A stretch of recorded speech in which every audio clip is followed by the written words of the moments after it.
melawai. Kalau Anda sendiri melihatnya, Mbak Delisa, dengan struktur kabinet yang tadi Mas Burhan katakan ini adalah struktur kabinet yang besar, itu juga akan mendorong APBN yang juga pasti ikutan besar karena struktur ke bawahnya juga pasti akan jadi ikutan besar begitu. Bagaimana menurut Anda melihat itu?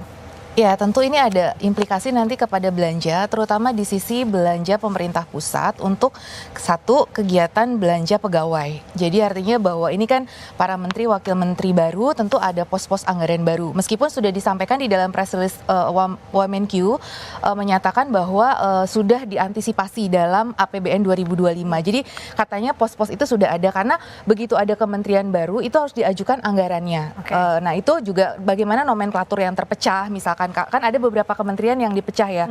Terus nah itu agak membutuhkan waktu juga koordinasi dengan Kemenpan RB dan juga Banggar di DPR. Jadi itu bagaimana mengalokasikan anggaran-anggaran karena ya di starting point pertama benar harus bekerja, cuma kadang memang ada proses administrasi yang harus dijalani ya. Jadi nah mudah-mudahan administrasinya ini tidak terlalu lama nih proses dari perubahan ini. Nah, terus kemudian bagaimana ketersediaan dari anggaran negara itu sendiri. Jadi tentunya itu harusnya sudah dipertimbangkan ya dari kan kita tahu ya presiden sebelumnya itu di era Pak Jokowi itu adalah 34 kementerian lembaga. Nah ini kan kita lagi nunggu nih jumlahnya berapa.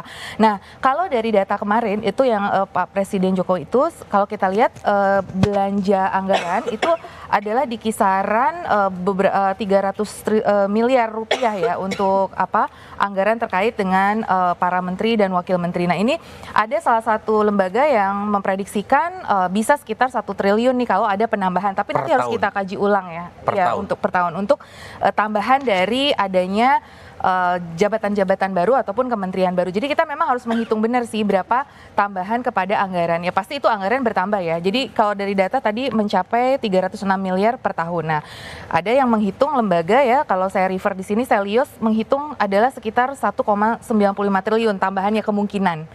Nah, berarti kan berapa kali lipat tuh meningkat dari 3 ke 1,95. Tapi kalau saya sih melihat mungkin nggak sebesar 1,95 ya. Kalau hitungan saya mungkin kalaupun misalkan dari 34 bertambah ke taruhlah misalkan 49 ya. Jadi di situ ada tambahan berapa belas kementerian lembaga. Nah itu berarti di situ mungkin akan meningkat sekitar 3 kali lipat. Nah itu ya mungkin 1 triliunan lah ada tambahan di situ. Jadi ya nah itu belum termasuk pegawai-pegawainya ya. Ini kan baru bicara menteri dan wakil menteri. Anggaran untuk tunjangan jabatan dan gaji pokok dari para menteri dan wakil menteri tersebut. Jadi itu mungkin perlu betul-betul diestimasi dampaknya itu. Tapi mungkin sudah dipertimbangkan ya selama itu memang bisa mendorong pertumbuhan ekonomi kita lebih lagi, gaspol lagi ya. Sebetulnya pengeluaran yang dikeluarkan itu ya tidak masalah gitu. Asalkan memang menghasilkan yang asal menghasilkan juga besar. Iya.